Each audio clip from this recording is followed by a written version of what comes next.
Next to give his perspective on sourcing organic ingredients on a global level is Chad Hagen. Chad is Vice President of Consumer Products Group from SunOpta Inc. Over the past 20 years, he has successfully built companies, brands, and developed global supply chains across the organic and natural products industry. Chad's early career was spent building organic fresh produce supply chains for Pavich Family Farms throughout Mexico, Central and South America, and South Africa. He relocated to South Africa in 1999 and continued his work developing the South African organic produce industry. Chad continued then his passion within the organic industry and helped launch an eco-fashion company called Wildlife Works, expanding its clothing brand into the US and UK and manufacturing footprint in Kenya. Chad returned to the produce industry in 2004 and helped the leadership of Food Source, a division of C.H. Robinson, launch the Newman's Own organic produce line. In 2007, Chad joined SunOpta as a global leader in the organic and natural foods industry. Please help me in welcoming Chad Hagen to the stage. Yeah, I'm running down a dream that never would come to me. Working on a mystery. The diversity and availability of organic ingredients has played an important role in the growth of our industry. Today, I'm going to share with you examples of organic ingredients in the beverage and snack categories that are on trend and will continue to fight for space in the perimeter of the store. But before I do, I'd like to share with you some of my personal journey and some history. My journey began in the summer of 1996. I left beautiful San Luis Obispo behind, what my dad likes to call a 5-year vacation, with my beautiful agricultural business degree in hand and ready to take on the world. 2.5 hours later, I arrive at the Pavich Family Farms office in Terra Bella, California. I get out of my car, it's hot, there's not much around, but an office full of passionate people and a huge Deer Creek cold storage being stuffed with Pavich organic table grapes. Over the next several years, I was fortunate to be able to learn the fundamentals of organic farming from some of the most passionate pioneers in our industry. I took those learnings and I set out around the world to try to find farmers who were brave enough and willing enough to jump off the chemical treadmill and onto the organic trampoline. We developed some of the first tropicals in Central America, organic table grapes in South Africa and Chile, and winter vegetables throughout Mexico.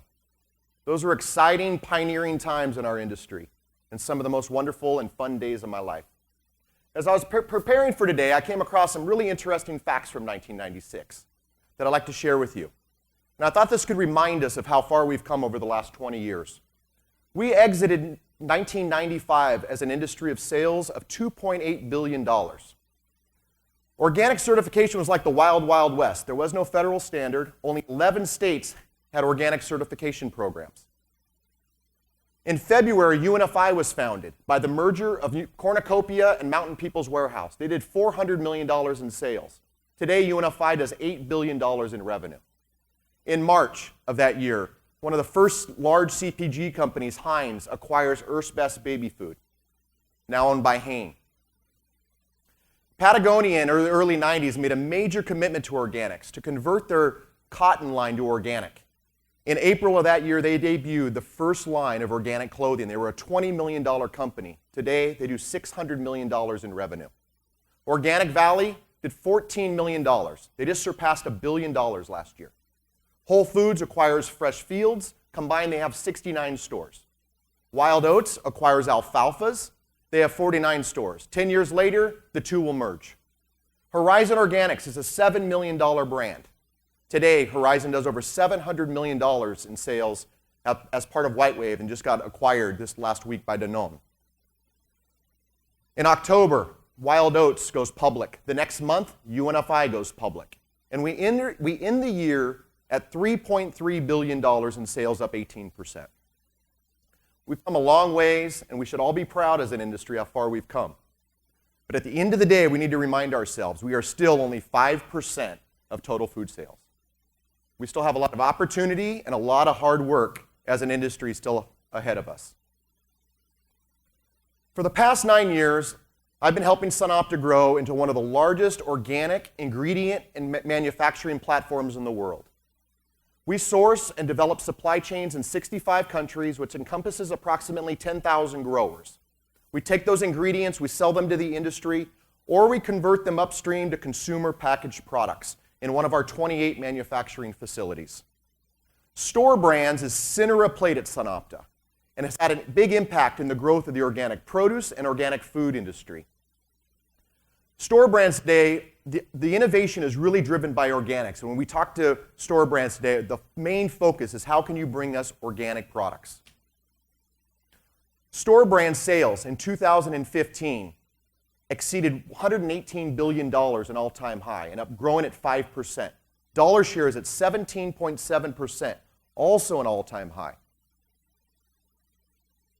The perfect example of this is Kroger and what they've done with the Simple Truth and Simple Truth organic brand of late. In a quick 4 years, they've developed a $1.5 billion brand focused on product quality and organics. I'd like to share with you a national television commercial that aired earlier this year. There's just something special that makes Simple Truth and Simple Truth Organic a natural part of every family. Great food is something all generations can enjoy together. And you'll find hundreds of smart choices, even brand new products for baby and your home. Just look for the Simple Truth green circle on the label. Simple Truth, putting simple within reach.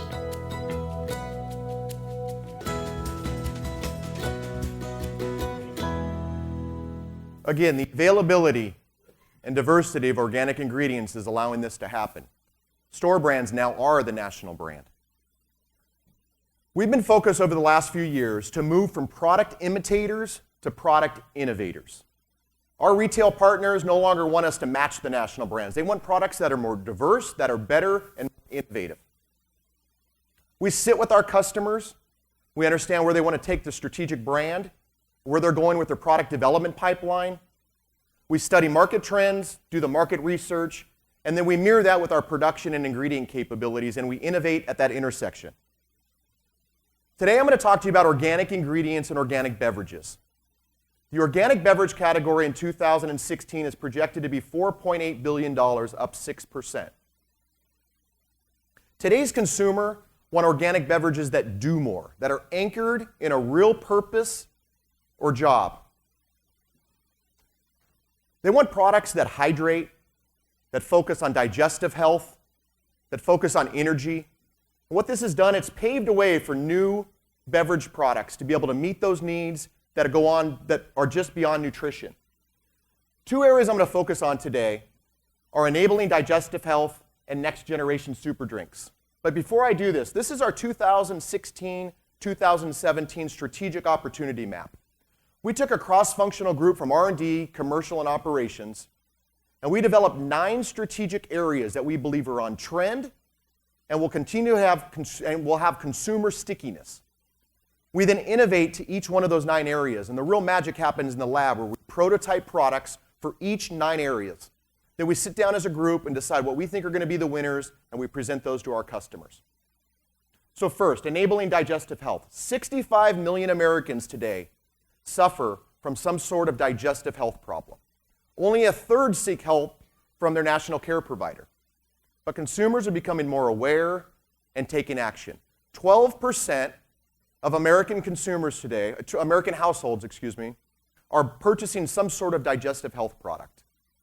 Probiotics is a $30 billion industry globally now. The US has a 10% share of that. We're the fastest growing region of the world with a compounded annual growth rate of 11%. 2 areas that we're focused on as a company is turmeric and ginger. Ginger has a long history as a digestive aid for nausea, motion sickness, and pain. It's also a great anti-inflammatory and it has antioxidant effects.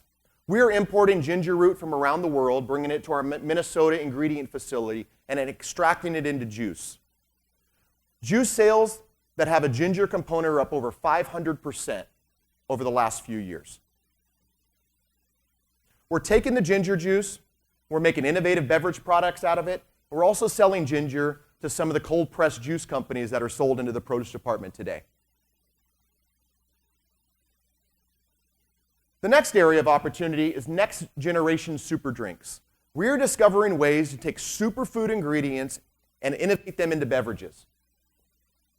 Microalgae. Microalgae is winning popularity the world over, not just because as an alternative fuel source, but what it can do to feed the human race. Organic blue-green algae is one of the most dense foods on the planet. It's packed full of minerals. It's loaded with vitamins, zinc, oxidants. It's a great, great product. Photosynthesis, what every tree in the forest does, creates biomass from carbon dioxide and sunlight. The advancements in algae today are advancing very quickly. These advancements are going to give us as an industry the opportunity to create more and more availability in the algae space. A couple examples. Daily Greens and Suja are using blue-green algae today in some of their beverage products. Algema, one of the leaders in France, has developed an antioxidant water using spirulina. And another product I found interesting when I was in Europe last October was Helga. It's a name that's derived from healthy algae. It's a refreshing new drink that's going to hit the Austrian market. My only advice to them when they decide to come to the US, I recommend they might want to call it Hell Yeah, because I'm not sure Helga is going to win over the minds of the American millennial. My point here is I firmly believe that algae is going to have a more and more important role in our food system. And as production costs come down and the availability increases, we're going to see algae in innovative beverage products as well as an important component over the next many generations to feed our population. The third area I'm going to focus on in beverages is our certified organic flavors. Over the last 25 years, the flavor industry has moved from artificial flavors to natural flavors to now certified organic flavors. And the opportunity is around the organic flavor piece. Studies show that less than 30% of organic food that uses a flavor uses a certified organic flavor. The other 70% use flavors that are compliant under the NOP rule.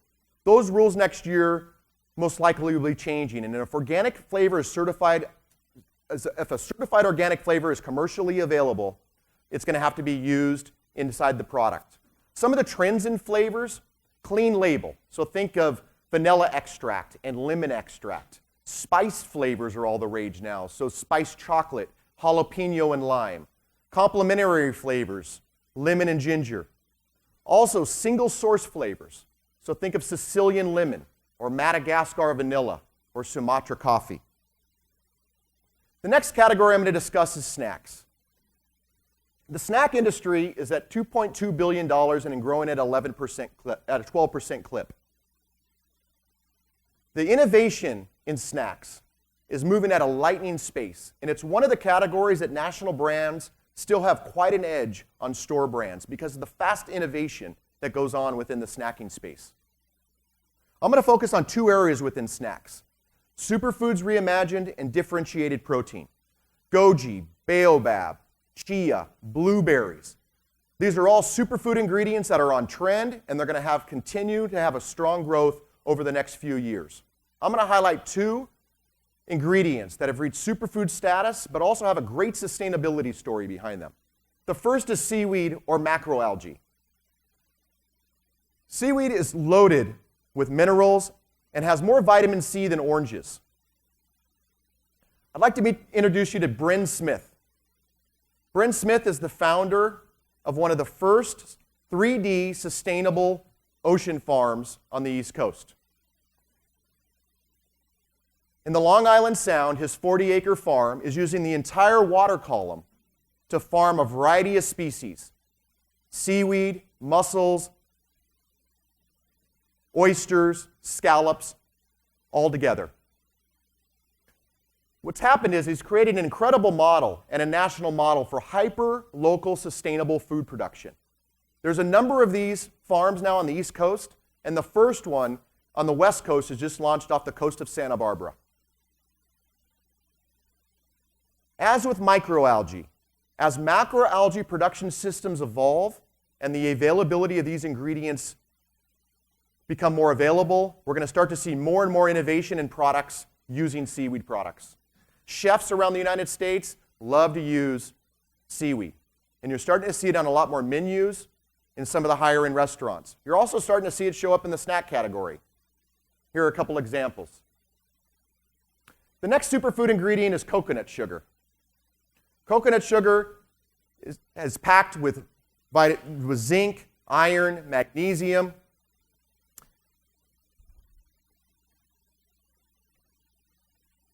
When most people think of coconut sugar, they think it comes from coconuts.